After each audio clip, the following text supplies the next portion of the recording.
es biólogo molecular, biotecnólogo, bioingeniero y no sé si me está faltando algo más. Ernesto, Daniela y Gabriel te saludamos. ¿Cómo estás? ¿Qué tal? ¿Cómo les va? Hola Ernesto.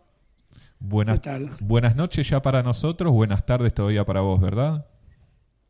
Sí, son las 5:30 para mí, así que todavía buenas tardes y que buenas noches para ustedes. Gracias. Bueno, Ernesto, te hiciste, si no me equivoco, te hiciste muy famoso o pegaste un salto más a la fama con todo lo que fue la...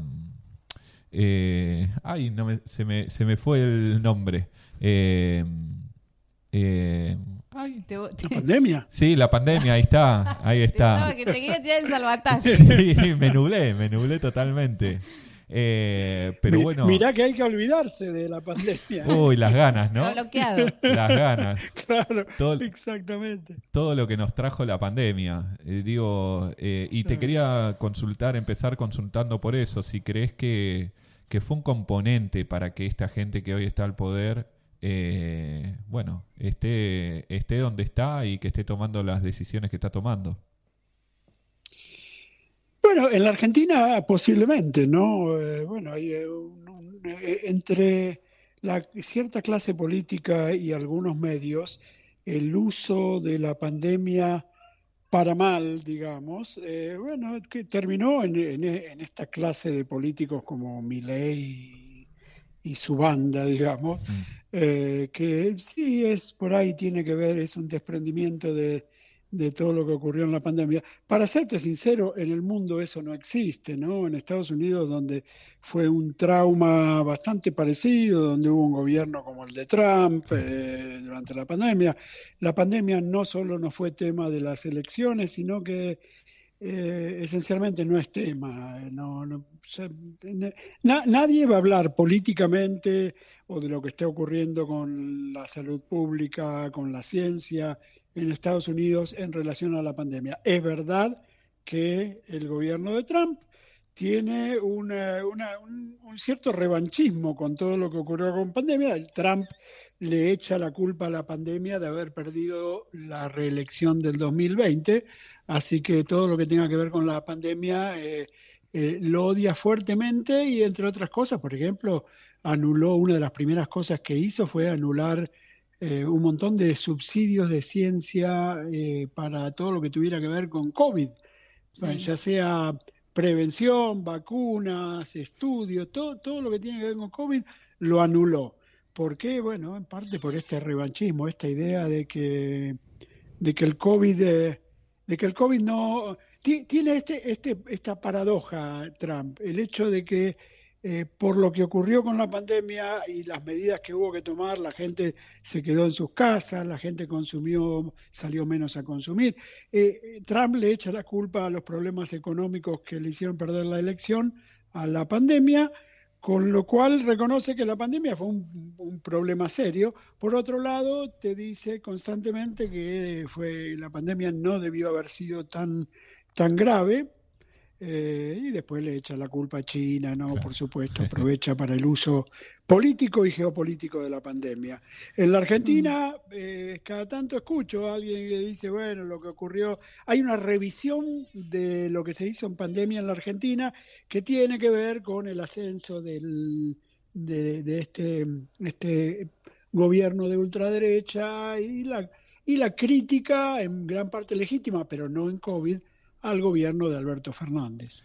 Claro, yo te quería consultar esto porque digo, hay cierta, o por lo menos yo encuentro, cierta lógica o cierta linealidad entre poner en duda una pandemia y poner en duda la necesidad de tener todo polos científicos, de tener investigadores e investigadoras que trabajen sobre cuestiones de salud, cuestiones que se están dando en la sociedad, eh, encuentros... Sí, decididamente este grupo que nos gobierna hoy es en principio anticiencia, ¿no? Totalmente anticiencia.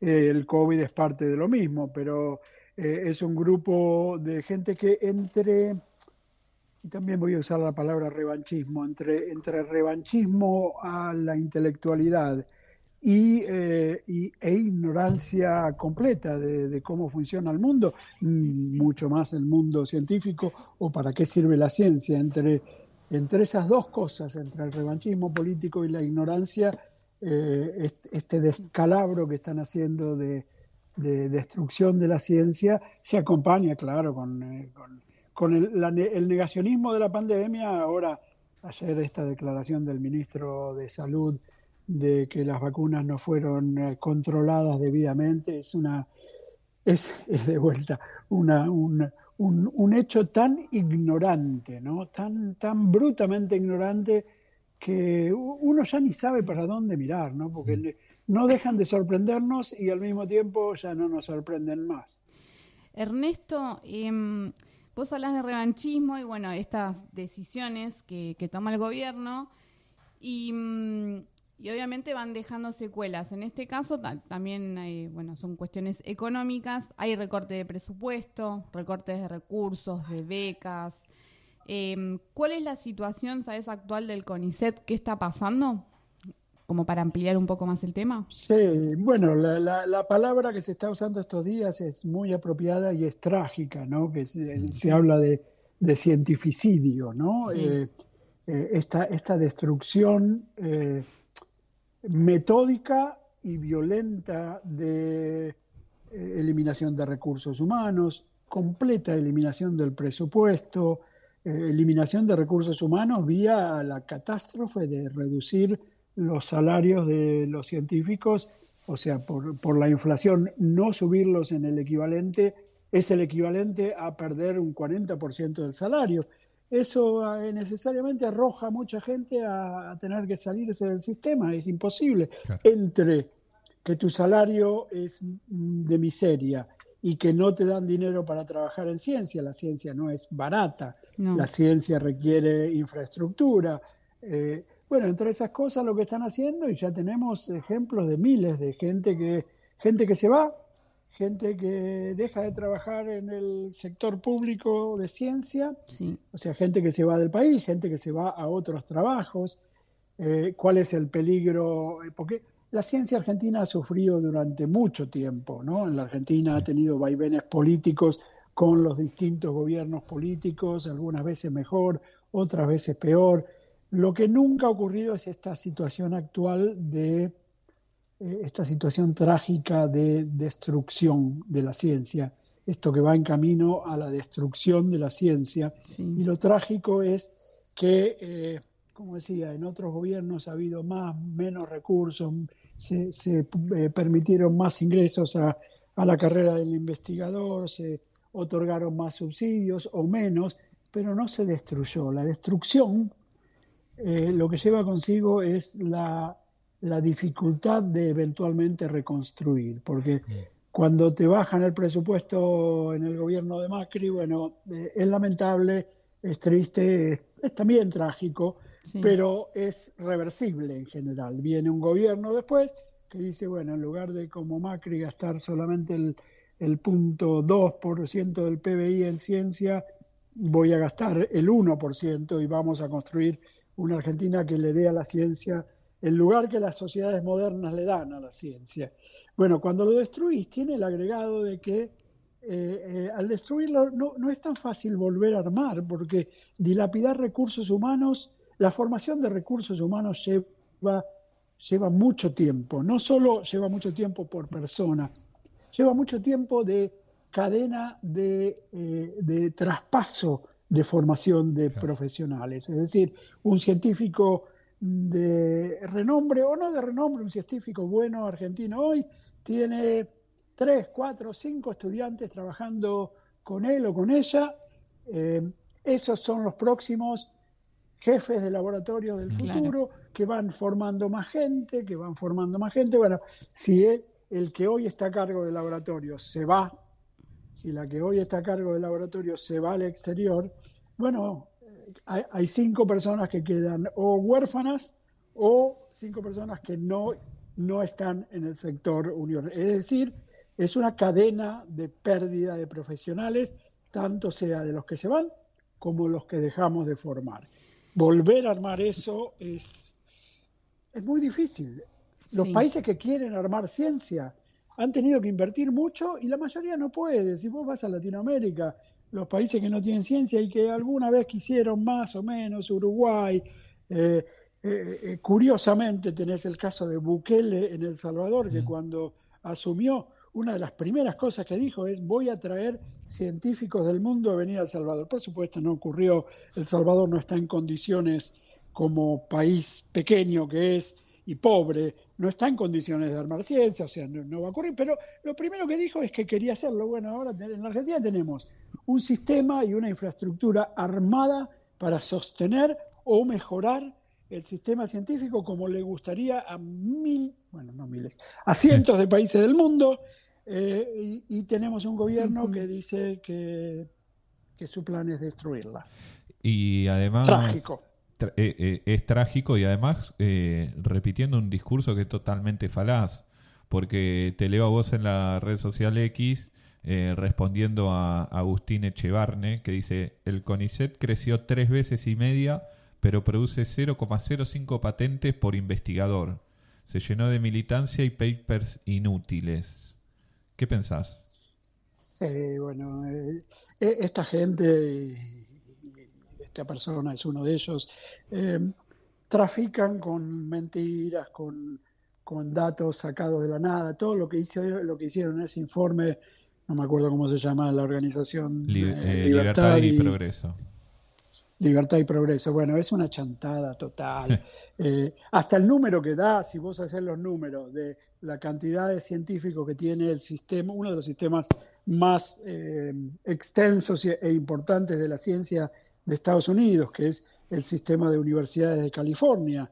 Bueno, tiene más de 100.000 científicos y tienen, por ejemplo, 500 patentes por año. Es un número relativamente similar. Pero además lo fundamental es que, a menos que expliques exactamente cuáles patentes estás investigando, no significa absolutamente nada, porque el tipo confunde adrede patentes que significan innovación tecnológica con patentes que en el mundo, los países que más publican patentes, la mayoría de las patentes que se publican en el mundo cada día son patentes que no significan absolutamente nada. La fábrica de cereales más grande de los Estados Unidos, Kellogg o General Mills, son los que fabrican las marcas famosas de cereales. Esto lo conozco de primera mano. Cuando hacen una nueva caja de cereal con un modo de abrirla distinto, bueno, para eso hacen una patente. Enseguida hacen una patente porque dicen, bueno, si esto es un modo de packaging que al consumidor le gusta, no quiero que ninguno me la copie, o si la copia tenga que pagar. Bueno, el mundo de las patentes está recontra lleno de eso. El 95%, no el 95%, el 99% de las patentes no significan absolutamente nada. Son cositas para dejar registro para grandes empresas, para un montón de gente que simplemente quiere tener el orgullo de tener una patente. Digo, la discusión de patentes es interesante si sabes a qué te estás refiriendo. Este tipo agarró números de cualquier lado al voleo y los publica ahí como si estuviera diciendo una verdad, y casi todo lo que dice ahí es una paparruchada que no significa absolutamente nada. Y todo lo hacen así, ¿no? Todo lo que hacen lo hacen entre mentiras, exageraciones o manipulaciones de la verdad para justificar las cosas que hacen, ¿no? El debate estos días del Garrahan, cuando tenés a alguien justificando que te dice como número, como dato cierto, te dice, bueno, hay más personal administrativo que personal médico. Bueno, eso no significa nada. Claro. Primero, que en el mundo, en todos los hospitales grandes, hay más personal administrativo, tiene que haber que médicos o médicas. Pero también te hacen la trampa de que a ciertos profesionales de la salud, hasta hace poco en la ciudad de Buenos Aires, los enfermeros eran catalogados como personal administrativo. Entonces ya ahí tenés embebida la mentira de decir que hay más personal administrativo, cuando en realidad muchos de ellos son personal son personal médico o asociado al personal médico. Todo bueno, desde el presidente para abajo sabemos, el presidente que te dice en la cara de la población que ve todos los días en el mundo cómo el consumo cae, cómo su salario no le alcanza. Tenés un presidente que te dice que el salario ha mejorado no sé cuánto, Sí. 50%. Digo, ya la verdad no tiene absolutamente ningún valor, o la verdad tiene valor, pero lo que dicen no es verdad y no tiene ningún valor de verdad. Es difícil. Ernesto, recién hablabas de la provincia de Buenos Aires y bueno, nosotros en nuestro programa desarrollamos mucho el rol y la gestión de Axel, y quería consultarte cómo, si hay alguna conexión un poco más directa en cuanto a lo que es becas, recursos o algún desarrollo del CONICET para bancar la parada acá en la provincia. Mira, no conozco los detalles de la organización del CONICET, en particular de la provincia de Buenos Aires. La provincia de Buenos Aires, bueno, Axel hace una gran gobernación. El ministro de Salud de la provincia de Buenos Aires es excelente, ¿no? Krepla, que es un tipo que cuando lo ves, cuando explica las cosas en Twitter, cuando dice o explica algo es de una gran seriedad. Uh-huh. Todo lo que dice es imposible encontrar que dice algo, esto que estábamos hablando recién de fake news, las verdades que son mentiras, nunca lo vas a encontrar explicando una cosa con una mentira. Es dato, más dato, más dato, es mañana inaugurar un hospital y el hospital está ahí, no es verso. Así que bueno, tengo tremendo respeto por todo lo que hacen en la provincia de Buenos Aires, pero honestamente no conozco los datos en particular. Ernesto, muchísimas gracias por este contacto. Esperamos haberte hecho sentir un poquito más cerca a nuestra patria. Y bueno, estamos en contacto por todo lo que surja. Lo mismo, los micrófonos abiertos para vos siempre. Por supuesto, muchas gracias a ustedes por darme espacio y un placer hablar con ustedes y cuando quieran a su disposición. Saludos, gracias. Un fuerte abrazo. Chao, un fuerte abrazo. Bueno, escuchamos la palabra de Ernesto Resnick, científico, biólogo molecular, biotecnólogo, bioingeniero, que actualmente está trabajando en Estados Unidos, uh-huh, pero que va y viene bastante, una eminencia en todos estos temas. Por eso nos parecía bueno escucharlo. Presenten ahí en la lucha también, otra lucha más. Y sí.